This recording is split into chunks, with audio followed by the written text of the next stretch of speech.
Selfie meeting ಒಂದು ಖಾಸಗಿ hotel ನಡೆದಾಗ ಆ ಹೋಟೆಲ್ಗೆ ಸಿದ್ದರಾಮಯ್ಯರು ಹೋದರು ಅನ್ನುವಂಥ ಮಾತು.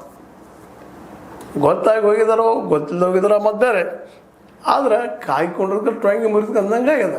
ಅಲ್ಲೇನೋ ಭೇಟಿ ಹಾಕಿದ್ದಾರೆ ಕಾಣ್ತದ ಅನ್ನುವಂಥ ಸೆಲ್ಫಿ ಮೀಟಿಂಗ್ ಇಂಪಾರ್ಟೆಂಟ್, ಅದು ಗುಪ್ತ ಮೀಟಿಂಗ್ ಅವ್ರದ್ದು ಈ JDS ಅಲ್ಲಿ ಹೋಗೋ ಅವಶ್ಯಕತೆ ಇತ್ತ, ಅವ್ರಿಗೆ ಗೊತ್ತಿತ್ತ ಇಲ್ವಾ ಅನ್ನುವಂಥ ಚರ್ಚೆಗಳು ನಡೀತಾ ಇದ್ದಾವೆ.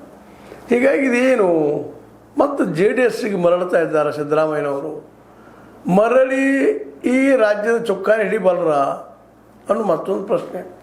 ಒಂದಕ್ಕೊಂದು ತಳಕು ದೂರದವರೆಗೆ ಅಸಾಧ್ಯ ಅಂತ ಅನಿಸ್ತದೆ. ಯಾಕಂದ್ರೆ ಗೊತ್ತದ ನಮ್ಮ ಸಿದ್ದರಾಮಯ್ಯನವ್ರಿಗೂ JDS ಇವತ್ತು ಮುಳುಗುತ್ತಿರೋ ಪಕ್ಷ ಅನ್ನುವಂಥದ್ದು, ಮತ್ತು ಕಾಂಗ್ರೆಸ್ಸನ್ನು ಎದುರು ಹಾಕಿಕೊಂಡು BJPಗಿಂತ ಹೋಗಲಿಕ್ಕೆ ಆಗೋದಿಲ್ಲ.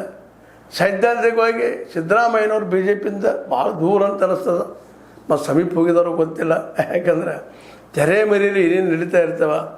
ಈಗಂತ ಮೊಬೈಲ್ಗಳು ಎಲ್ಲೋ ಮೂಲೆಯಲ್ಲಿ ಕೂತ್ಕೊಂಡು ಎಲ್ಲೋ ಮಾತಾಡ್ಬೋದು, ಯಾರ ಜೋಡಿನೂ ಮಾತಾಡ್ಬೋದು. ಆ ಮತ್ತು ಬೇರೆ ಈ ಸಂದರ್ಭದಲ್ಲಿ ಈ ಡಿಜಿಟಲ್ ಮೀಡಿಯಾದಲ್ಲೇ ಏನಾಗ್ತದೋ ಅವ್ರಿಗೆ ಗೊತ್ತು. ಅವ್ರು ಬಾಯಿ ಬಿಟ್ಟಾಗ ಅಥವಾ ಅವ್ರು ರೆಡ್ ಹ್ಯಾಂಡ್ ಆಗಿ ಸಿಕ್ಕಾಗ ಮಾತ್ರ ನಮ್ಗೆ ಗೊತ್ತಾಗುವಂಥದ್ದು. ಹೀಗಾಗಿ Siddaramaiah versus DKC, Siddaramaiah versus Satish, ಈ ರೀತಿ ಒಂದು ಟ್ರ್ಯಾಂಗಲ್ ಒಂದು ಏನಾಗಲಿಕ್ಕತ್ತದಪ್ಪ ಅಂದರೆ ಇದೇನು ಅಂತೇಳಿ ಗೊಂದಲಗಳು ಶುರು ಆಗ್ತಾ ಇದ್ದಾವೆ. ಎಲ್ಲರೂ ಬುದ್ಧಿವಂತ ರಾಜಕಾರಣಿಗಳನ್ನ, ಅಧಿಕಾರಕ್ಕಾಗಿ ಯಾವುದೇ ಮಟ್ಟಕ್ಕೆ ಹೋಗುವಂಥವ್ರನ್ನ, ಆ್ಯಂಬಿಷಿಯಸ್ ರಾಜಕಾರಣಿಗಳು, ಅದರಲ್ಲಿ ಎರಡು ಮಾತಾ ಇಲ್ಲ. ಸಿದ್ದರಾಮಯ್ಯನವರು ಅಷ್ಟು ಸುಲಭವಾಗಿ ಸೇಮ್ಗಿರಿಯನ್ನು ಬಿಟ್ಟು ಕೊಟ್ಟಿಲ್ಲ. ಇನ್ನು ನಾಯಕತ್ವದ ಹೆಸರು ಕೆಡಬಾರದು ಅಂತ ಬಿಟ್ಟುಕೊಟ್ಟಿದ್ದಾರೆ ಅನ್ನೋದು ಒಪ್ಪುವಂಥ ಮಾತಾದರೂ ತಮ್ಮ ಕೈಯಲ್ಲಿ ಈ ಏನಪ್ಪ ಅಂದ್ರೆ ಸೂತ್ರ ಇರಬೇಕು ಅಂತ ಬಯಸಿದ್ರು.